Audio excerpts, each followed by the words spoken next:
Hello everyone. మన బ్యాచిలర్స్కి chicken అంటే చాలా ఇష్టం, బట్ కుకింగే కష్టం. సో ఆ కుకింగ్ విషయంలో నువ్వు కుక్ చేయంటే నువ్వు కుక్ చేయి అనే ఇష్యూస్ పద్దాకులు వస్తాయి కదా. సో ఆ కుకింగ్ని చాలా తక్కువ టైంలో ఎలా చేయాలో మంచిగా ఈ రెసిపీలో ఒకసారి చూద్దాం. దానికోసం మనం పచ్చిమిర్చి, అలాగే టమాటో, అలాగే ఆనియన్స్, వీటన్నిటిని మంచిగా వాష్ చేసి పెట్టుకోండి. వాష్ చేసిన పచ్చిమిర్చి నీట్గా కట్ చేసుకోవడం, అలాగే టమాటోస్ని కూడా చిన్న చిన్న పీసెస్గా కట్ చేయండి. మీరు పేస్ట్ అయినా పట్టేసుకోవచ్చు కట్ చేసే టైం లేకపోతే. దాంతోపాటు ఆనియన్స్ని కూడా కట్ చేసేసేయండి. మంచిగా చిన్న చిన్న బాక్సెస్ పీసెస్లా కట్ చేసుకుంటే ఇంకా టేస్ట్ బాగుంటుంది. ఇలా అన్ని కట్ చేసిన పీసెస్ని ఇలా ఒక చోట పెట్టుకోండి. దాంతోపాటు మంచి ఫ్లేవర్ఫుల్ ఇవ్వడానికి ఒక కొత్తిమీర కొంచెం కట్ చేసి పక్కన పెట్టుకోండి. కడిగిన చికెన్ తీసుకొని దాన్ని పక్కన పెట్టుకోండి. తర్వాత స్టవ్ వెలిగించి ప్యాన్లో ఒక 3 టేబుల్ స్పూన్ వరకు ఆయిల్ వేసుకోండి. దీనికి కొంచెం ఆయిల్ ఎక్కువే పడుతుంది. దాంతో మనం చిటిపట్లాడటానికి కొంచెం కరివేపాకు వేసేసి మనం కట్ చేసుకున్న పచ్చిమిర్చిని కూడా మంచిగా దాంట్లో వేసి ఒకసారి అలా తిప్పండి. బాగా వేగిన తర్వాత కట్ చేసుకున్న ఆనియన్స్ని కూడా దాంట్లో వేసుకొని ఒకసారి మంచిగా తిప్పేసుకోండి. ఇలా తిప్పుకుంటూ ఒక స్పూన్ ఉప్పు, ఒక పావు స్పూన్ పసుపు వేసేసి మళ్ళీ ఒకసారి మంచిగా తిప్పండి.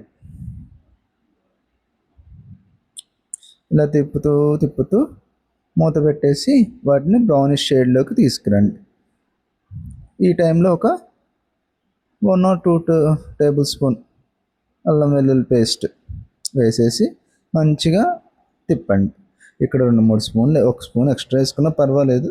అది మంచిగా ఆ ఫ్లేవర్ అంతా దానికి పట్టేలాగా మగ్గించి తర్వాత మన దగ్గర మిగిలిపోయిన టమాటా ముక్కలు ఉన్నాయి కదా, వాటిని కూడా వేసేసి ఒకసారి మంచిగా మళ్ళీ తిప్పండి.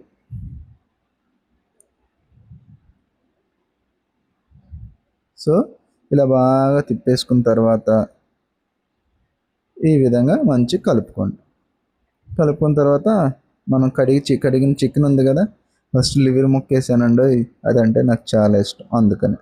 దాని తర్వాత మంచిగా చికెన్ పీసెస్ అన్నిటిని దాంట్లో వేసేసి మళ్ళీ ఒకసారి మంచిగా తిప్పుకోండి.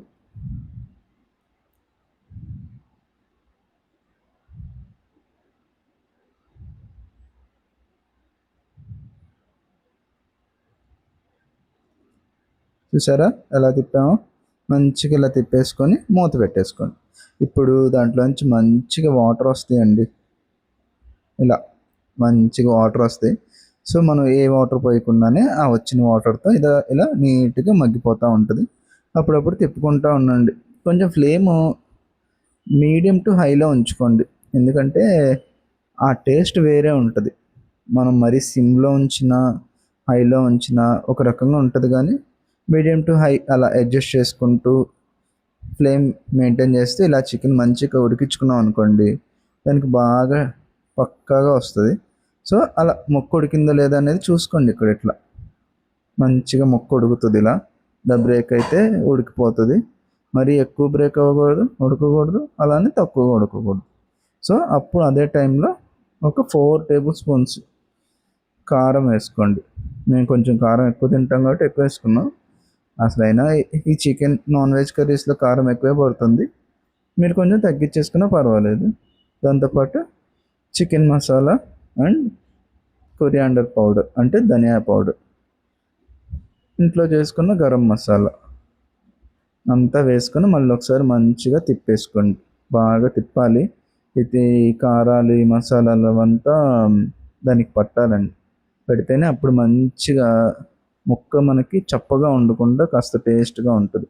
ఎందుకంటే నాన్ వెజ్ అన్నప్పుడు ఆ ఘాటు, ఆ కారం, ఆ కళ్ళల్లో నీళ్ళు అవన్నీ బాగా తగలాలి.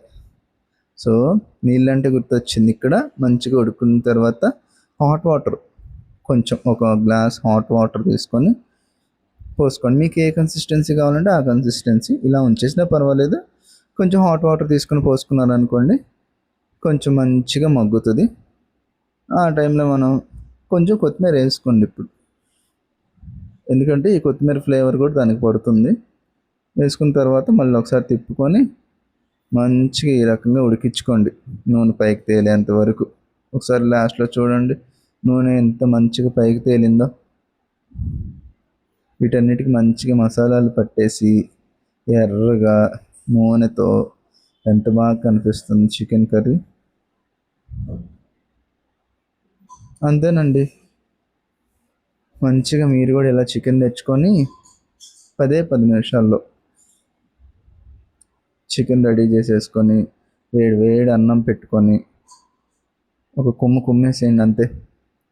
వారెవ్వ